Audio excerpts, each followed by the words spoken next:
how we're going to do glazing today. So you will each be getting a tile. So raise your hand if you are ready to transfer your image onto your tile. Raise your hand if you've already transferred your image onto your tile, so you're ready to glaze like today. Okay, great. Good to know. So you will be given a tile. This tile was once a pile of mud. It was once just really, really refined mud that was clay. And what they did is they shaped it into this tile, and then they put it in a kiln. So a kiln, and this is how you spell it, you pretty much just say kiln. So you put it in a kiln, which is just like a really, really hot oven or furnace. And it takes this clay, this really refined mud, and it turns it into stone. So when you're getting your tile, it is turned into stone. The next step you're going to take is you are going to glaze it. And glaze, let me grab my glazes over here to show you.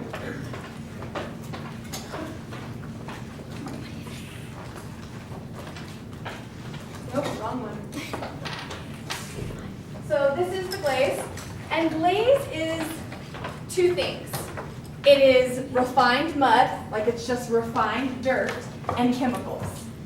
It looks like paint. It's going to be like the consistency of paint. You're going to paint it on with a paintbrush just like you were painting something. But what happens is the chemicals in the dirt, once you put it back into the kiln, it fuses to the tile and becomes glass-like.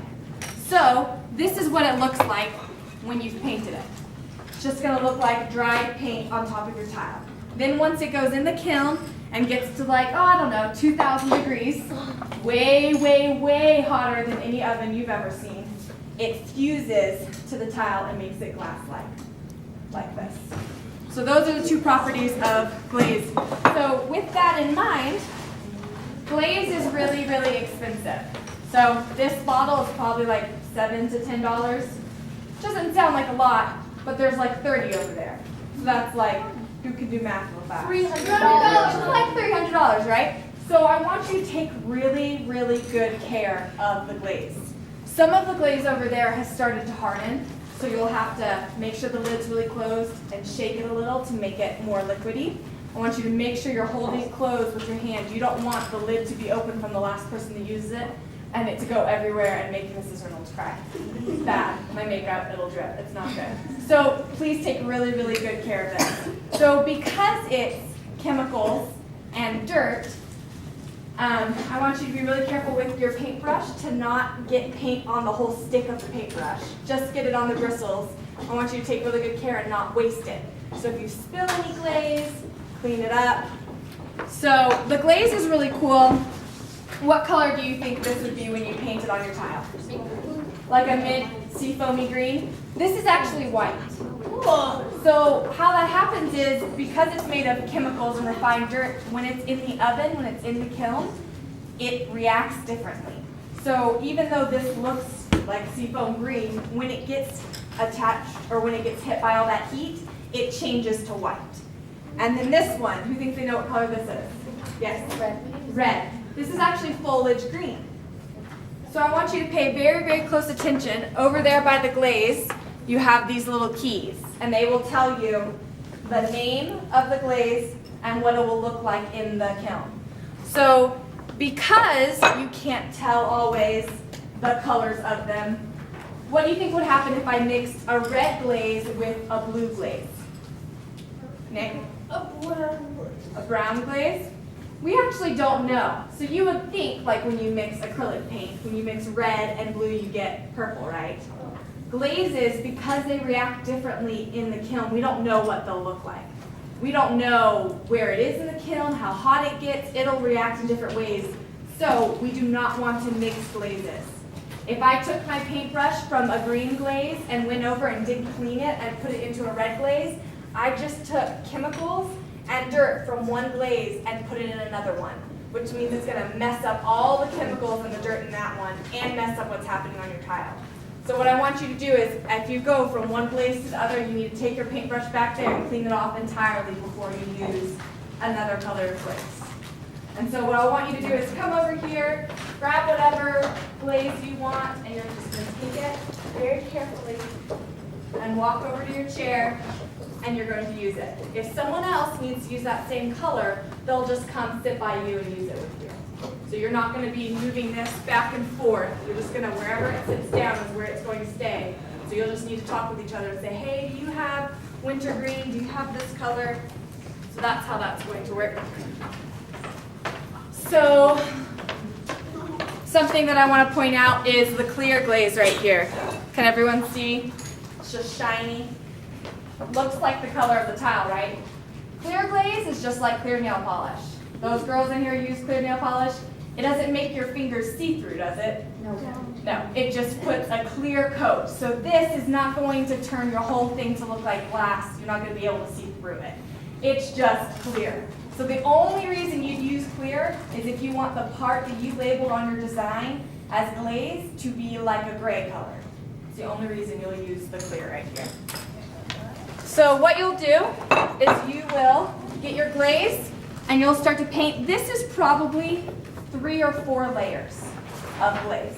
It's super important to make sure you put enough layers on there, otherwise it'll end up looking like this one. Can everyone see the red underneath? That's because they didn't put enough glaze on there. So my recommendation is to do 1 layer and then let it dry.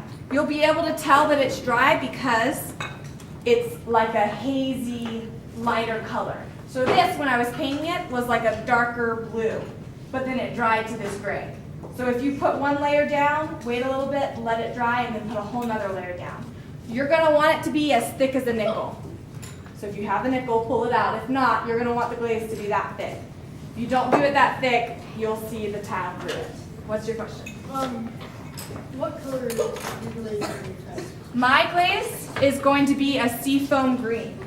So it looks gray right now, but it's actually going to be this color when it's in the kiln. Did you have a question in the back? Yes. How long will it take for the glaze to dry? 2 seconds. Like in the time that I glazed this side and then I went to this one was dry by the time I was done with this one. You'll see it happen. You'll see, you put it down and it will dry right before your eyes. And you'll be able to tell because it'll be much lighter than the wet color. So remember how I said that what happens when you put the glaze down and it goes in the kiln is it fuses to the tile? So this glaze on here, this glass looking texture on here, it won't come off. It's fused to the tile. What would happen if I put glaze on this side and then the bottom and then put it on a shelf in the kiln? Any ideas? Yes. It will harden to the shelf. So there's these special shelves that go in a kiln that can withstand 200 degrees. And you put these tiles on top, or you put your cute little unicorn ceramic clay project you've made on the shelf. If you have glaze on the sides or the bottom, it will straight fuse to that shelf. It'll be like this fused to a shelf. So you don't have a project and you ruined a shelf in the kiln, which is expensive. So if for some reason you get a little bit of glaze on here, you can just wipe it off with a wet sponge back there. You just don't want to have any glaze on the sides and definitely not on the bottom of your tile, which shouldn't be a big deal because you're only paying attention to the front of your tile, right? So let's see. The only thing that I'm going to say to those of you who are starting to put your marker lines down, your marker lines need to be super thick. You need them to be thick enough, probably like that thick, like 1/8 of an inch thick, so that as you're painting, if this was a paintbrush and I'm painting, I don't want to get so close that I accidentally paint over the black line, because that black line needs to stay super thick so that it can be tile. So if you're painting with your paintbrush and you're putting glaze on here and you accidentally get glaze on your black line, can all of you see how I accidentally got a little bit of glaze on that end? So there's a little bit of glaze covering up my black line. Can you all see that?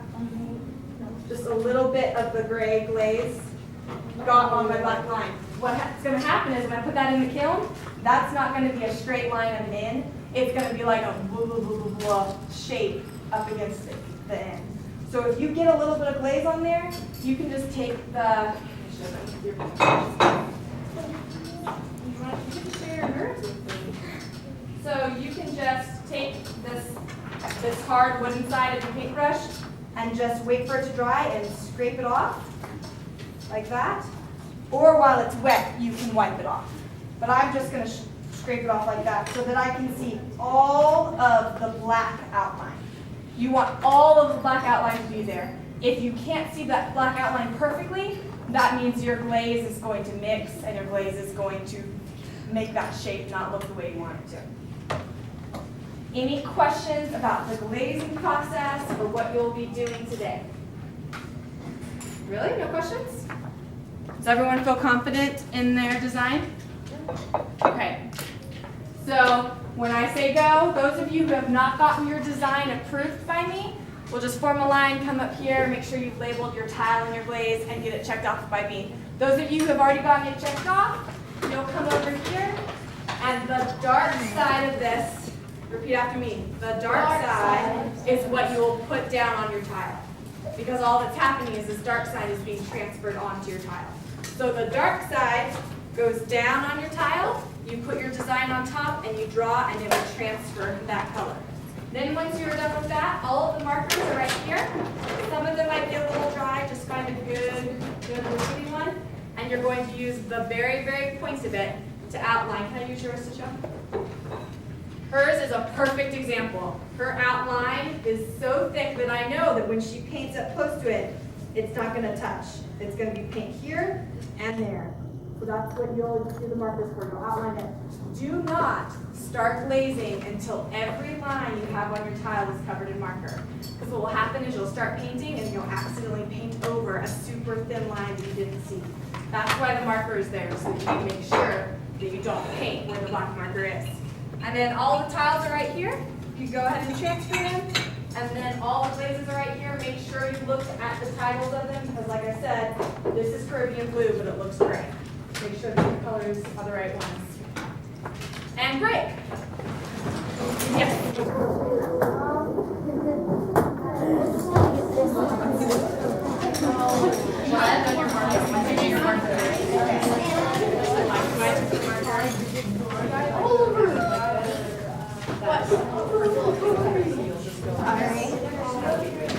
Oh, I'm coming over here. So come to me over here. Sorry, guys. Do all of you have your tile and your glaze labeled on your drawing so that you know exactly what you're doing? All right. So what's tile and what's glaze? So this is tile. This tile. This whole little part right here is tile.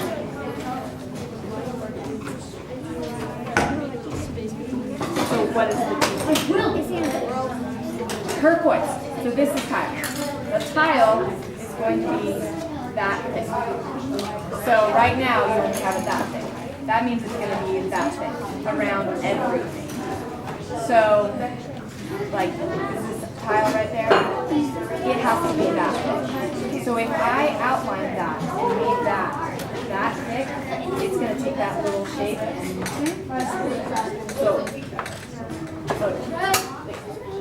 so I want, you can go ahead and sketch this out with this paper. I want you to be very thin with it. I want you to keep in mind that everything that is outlined is going to be that